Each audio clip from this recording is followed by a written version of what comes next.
President Trump has not, quote, risen to the mantle of the office, unquote. That critique coming from incoming Republican Senator and 2012 GOP presidential nominee Mitt Romney, finding fault with the president's honesty and integrity, or lack thereof. In a Washington Post op-ed, Romney writing, quote, with the nation so divided, resentful, and angry, presidential leadership in qualities of character is indispensable, and it is in this province where the incumbent's shortfall has been most glaring. Joining me now exclusively is Utah's newest Republican Senator-elect Mitt Romney, who will officially be sworn in tomorrow. Senator-elect, thanks so much for being here. Thanks, Jake. Good to be with you. So why write this op-ed and why do it now? Well, I actually wrote a very similar op-ed before I got into the primary in Utah and laid out my views with regards to the president and his presidency, and noted that I'll work with the president as I would, frankly, with any president, which is on those areas where I'm in agreement, we'll be able to work together. Where I disagree, I'll point that out. But in matters that relate to the divisiveness that's been part of our political environment, I'll speak out if I feel the need to, if there's something significant. And I think it's important as I begin this new job to make it very clear where I stand. And I also note that the departure of Secretary Mattis and the decision to pull out of Syria in the abrupt way that it was done was a precipitating event for my finally going on this record. I want to talk about Syria in a minute, but I do want to focus on the op-ed for a second. A senior White House official told me today that the president was disappointed that you, even before you were sworn in, would go after him instead of joining him and going after Democrats in the shutdown. What's your response to that? Well, with regards to the shutdown, I'll be with Republicans on that front, which is, I think it's important for us to secure the border. At the same time, what I did in my op-ed was not just talk about the president and my relationship with him and how we'll work together, but also I laid out my perspectives and priorities on a very broad basis on everything from trade to China to our allies around the world, immigration and so forth. So I think it's important as you begin a new job to describe exactly what you hope to accomplish, and that's what I did. The president mentioned you in his cabinet meeting today. Here's just a little bit of what he had to say. I wish Mitt could be more of a team player. You know, I'm surprised he did it this quickly. If he fought really hard against President Obama, like he does against me, he would have won the election. What's your response? What's your thought when you see that? Well, the president, of course, is entitled to his perspectives, his own views, and I respect his right to express those things, just as I do, and we'll work together on things that I think are in the best interest of the country and my state, and where we disagree, why we'll just have to disagree. He seemed to note that other senators who'd come before you to criticize him, Jeff Flake from Arizona, Bob Corker from Tennessee, suddenly aren't in the U.S. Senate anymore, even though they wanted to be there forever. It seemed to be like a vague threat, not that he would necessarily get rid of you, but that the base would abandon you if you're not with him. You know, I think if people come to Washington with the express hope of staying in the job forever, they're making a huge mistake. The idea of this Democratic Republic is that people would come representing the people that elected them and also representing the views and values that they have. And I come to Washington with that perspective. And I'm really not looking for the next election and the next spot. I'm looking to try and represent things I think our country needs at a critical time. And I do believe that a president, like any leader in a home, in a church, in a school, in a business, a leader has an impact not just on policies, but also on the character of the people who get to watch that person.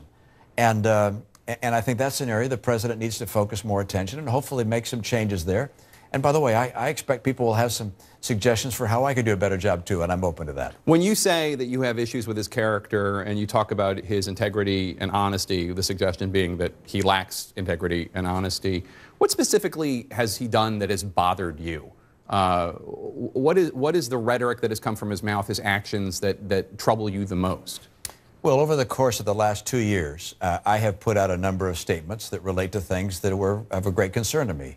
The Charlottesville response by the president was something that gave me great concern. The support for Roy Moore in the Senate race was something I was very, very concerned about. His attack on the media, I wrote an entire piece about that. So I've laid out time and again places where I disagree with the president, and I think it's very important for a president to demonstrate the qualities of integrity and honesty, forthrightness, empathy, and respect for the institutions of our democratic republic. I think those are all parts of the job.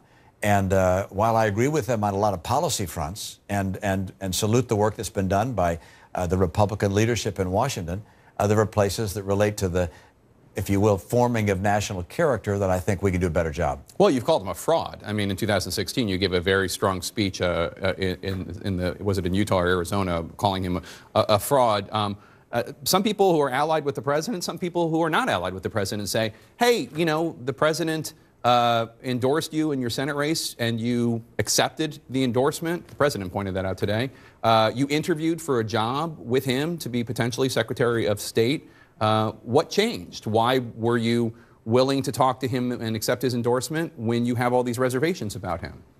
Well, you know, after he was elected president, it was very much my hope that he would rise to the occasion, rise to the mantle of the office.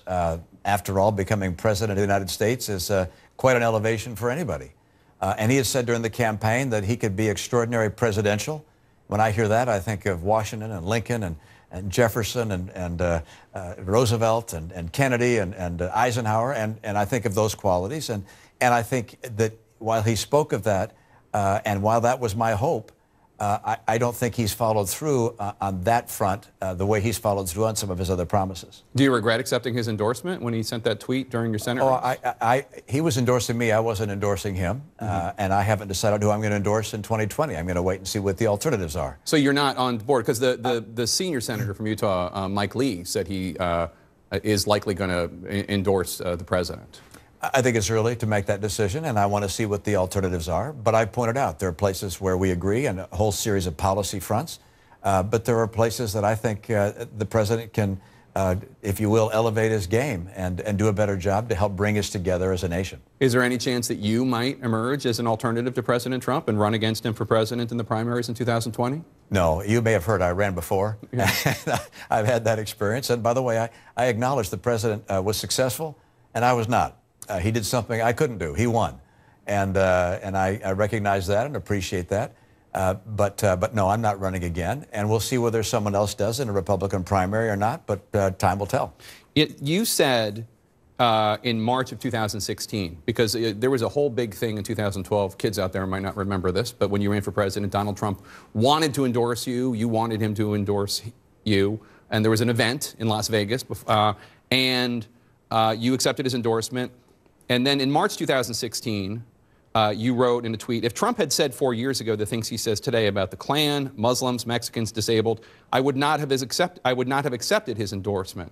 Now, some people point out, okay, he hadn't said those things, but he was the nation's leading birther, pushing the lie that Barack Obama, the first African-American president, was born in Africa.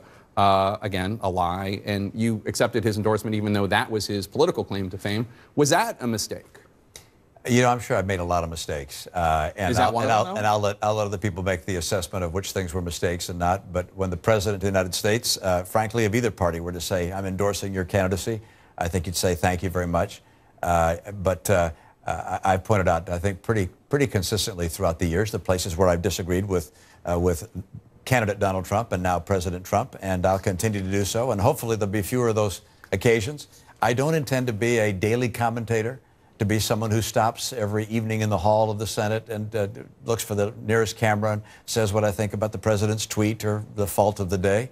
But if there's a matter of great significance, I'll speak out on that. And sometimes it's a difficult call about how do you decide that? And you have to make that decision. And people will say, well, this is different than the last time. It's like, well, you make your decision as best as you possibly can. But I know what my principles are, what I think is right for the country.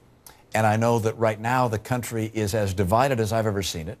People in many respects are angry and resentful, and they want to see leaders who can unite us and push through those things and deal with the challenges we have with our excessive spending, the budget being out of alignment, the immigration mess we have, our education challenges, our health care needs.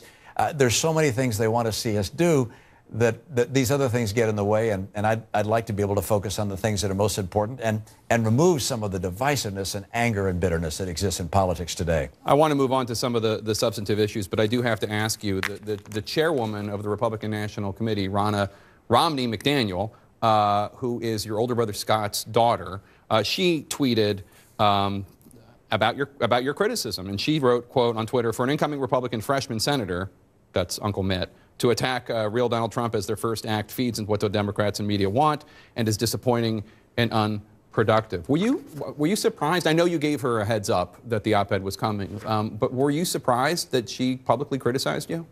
No, she's the chairwoman of the Republican Party. She has a responsibility. I respect her right to express that viewpoint. It's probably more, if you will, civil than it might have been across the Thanksgiving dinner table, because we of course have disagreements in our family. But she's a very loyal Republican, loyal to the president, and she's doing what she thinks is best for him and for the party. One of the criticisms, this is my last Trump question, one of the criticisms about people who have come before you, Republican senators, consciences of the party, Jeff Flake, Bob Corker, is that generally speaking, there would be tisk-tisking, but no action. Up until there's a couple exceptions. Bob Corker pushed forward some sanctions against Russia as the chairman of the Senate Foreign Relations Committee, and Jeff Flake stopped voting for judges until Mitch McConnell would bring forward the bill to protect Robert Mueller, which Mitch McConnell never did. So he ended up putting a hold on judges indefinitely. Are you prepared to take actions as opposed to just expressing dismay if the moment calls for it? Well, the answer is I will support those positions that I agree with, and I will oppose and vote against things I disagree with. But I don't think you go to Washington saying, well, I'm actually going to cut off my nose to spite my face. I'm going to vote against people who I actually would support just to be tough on the president. That doesn't make any sense. No, but if there's a moment, if you want the Mueller protection bill to be voted on, if you want sanctions against Russia passed. Well, you look at items that you actually think are right as opposed to things that are just symbolic or punitive to the president. There's no reason to poke anybody, Republican or Democrat, in the eye just to make a statement. We're in Washington, after all, to try and make a difference for the American people. And just doing things symbolically that hurt someone that you're opposed to doesn't make any sense, in my opinion. I could express my viewpoints. But if there are places that the president wants one thing and I think that's wrong, well, I'll vote with my conscience, not with his. All right.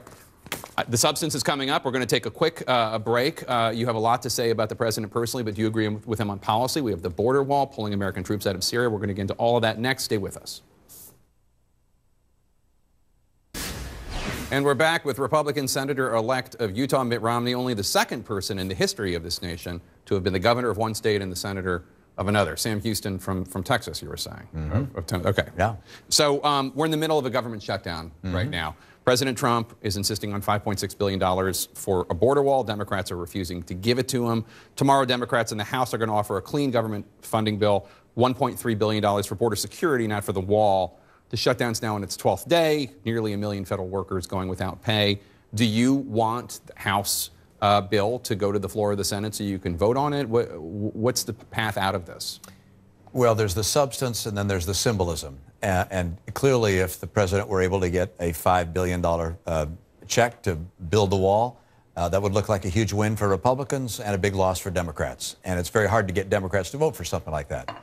So there has to be some kind of deal done where the Democrats get something and the Republicans get something. That's the way things are done in Washington.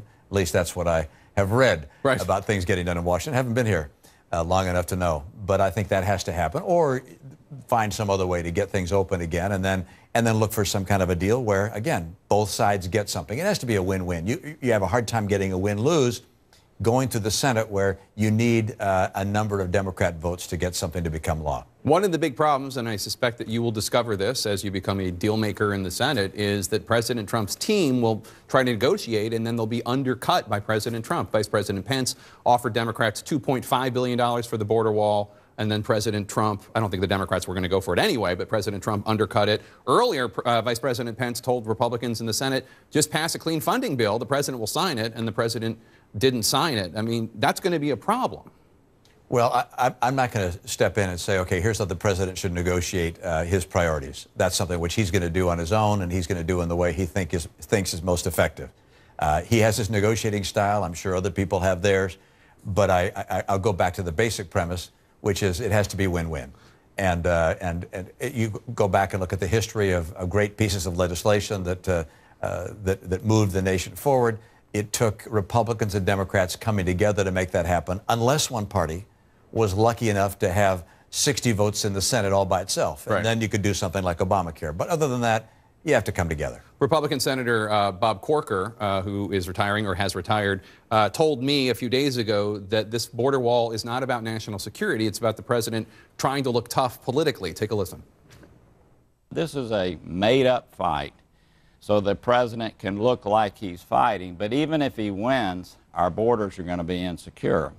Corker's whole argument was this entire shutdown is unnecessary. This is not about securing the border. This is about the president trying to look tough, and people are now going without paychecks.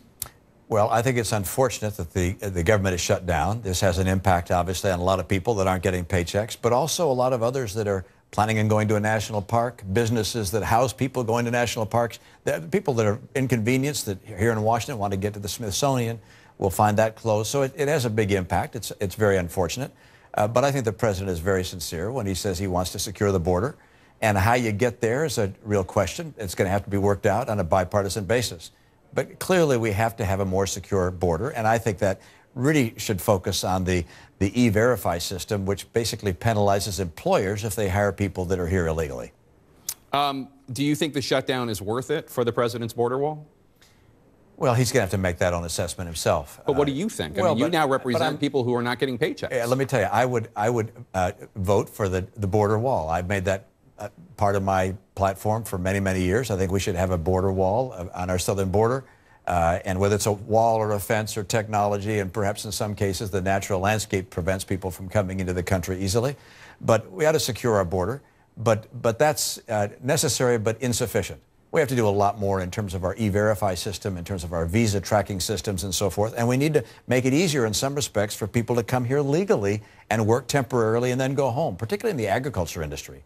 In Utah, we rely on a lot of people coming in to harvest crops and so forth. We ought to let that be guided by what the states need as opposed to what the federal government imposes on them. You said that you were dismayed by President Trump's decision in December to pull troops out of Syria, which resulted in the resignations of both the Defense Secretary Jim Mattis and the Special Envoy to the Global Coalition to defeat ISIS, Brett McGurk.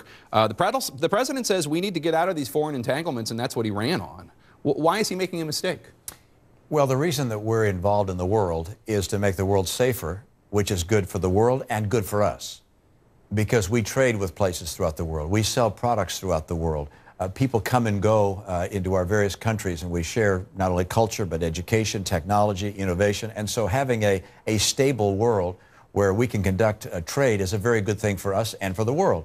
And so we're in Syria with a very small footprint, about 2,000 people, to help our allies there, the Kurds, and in some respects to provide some stability to that region so that Assad or Erdogan or the Russians or the Iranians don't rush in and slaughter people, slaughter our allies. So pulling out on a precipitous basis without interacting with them and coordinating this with them and getting the input, for instance, from Secretary Mattis is something which I think is very troubling to me and to a number of others. I hear you on the precipitous nature of it all and not consulting with allies.